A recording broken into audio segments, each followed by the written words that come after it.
Diario de oración, martes 17 de diciembre 2024. Dios responde la oración sincera. Proverbios capítulo 15, versículo 18. El sacrificio de los impíos es abominación a Jehová, mas la oración de los rectos es gozo.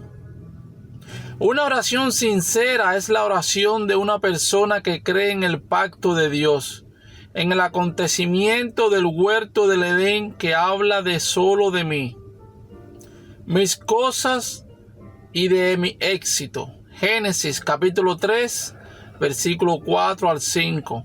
El acontecimiento Nefilim en la época de Noé. Génesis capítulo 6, versículo 4 al 5.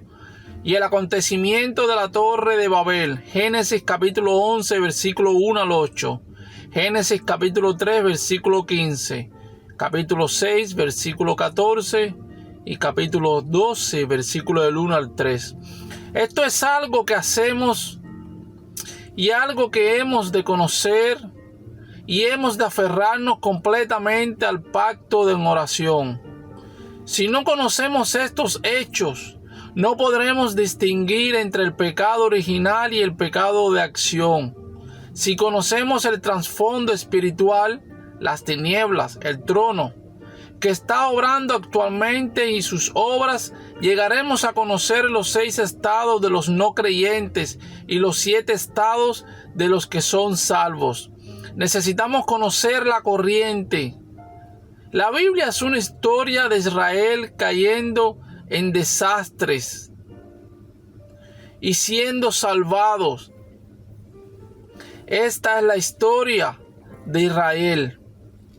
El 0,1% de las personas mencionadas en la Biblia eran personas del Evangelio que creían en el pacto y conocían la corriente.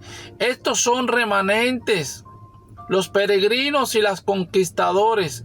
Ahora, si somos capaces de ver el mensaje que Dios nos da a través de los problemas que tenemos y nos aferramos a ellos como el mensaje de la época, podremos ver un gran pacto. Dios nos dio como conclusión las 7 torres, 7 itinerarios y las 7 señales de guía. Las oraciones de los padres que han descubierto el pacto se transmitirán a las generaciones futuras de manera segura. Los mensajes y las respuestas se entregarán a través de los siervos del Señor que han descubierto el pacto. Deuteronomio capítulo 21, versículo 5. Grandes respuestas llegan a los que están en el camino de proclamar el Evangelio. Marcos capítulo 10, versículo 29 al 30.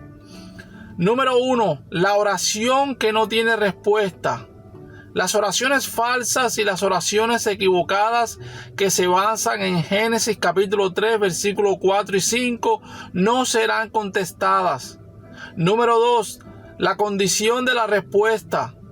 Debemos preguntarnos cuál es la voluntad de Dios. Primera de Juan, capítulo 5, versículo 14. Los mandamientos de Dios son creer en el nombre de Cristo y amarnos unos a otros. Primera de Juan, capítulo 3, versículo 22 al 24. Cuando permanecemos en Cristo y la palabra permanece en nosotros, recibimos respuestas. Juan capítulo 15, versículo 7.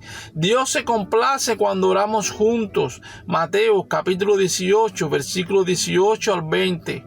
Si oramos en el nombre de Cristo, definitivamente podremos recibir respuestas. Número 3. La realidad de las respuestas. Pedro y Pablo oraban regularmente. Las oraciones a tiempo marcado de quienes se aferran al pacto son una torre fuerte. Debemos tomar notas cuando oramos, porque definitivamente llegarán las respuestas. La vida de oración debe convertirse en nuestro estilo de vida cuando la oración a tiempo marcado se aplica a todo. Se convierte en oración continua. Esto nos ayuda a mantenernos concentrados cuando suceden cosas importantes. Posteriormente pasa a ser la oración de 24 horas, que es la oración de la cumbre. A partir de entonces toma lugar la oración de 25 horas para que otros lo sepan. Aquí es donde hacemos que quede la obra eterna de Dios. Esto es ser testigo. Oración del pacto. Dios, te damos gracias. Damos la gloria y la alabanza a Dios que nos salvó. Agradecemos sinceramente a Dios por darnos el secreto para orar. Que restauramos el poder de Dios y que no seamos nosotros, sino permítenos difundir el ministerio de Dios que transmitimos. No la respuesta, sino el amor de Dios. Oramos en el nombre de Jesucristo. Amén.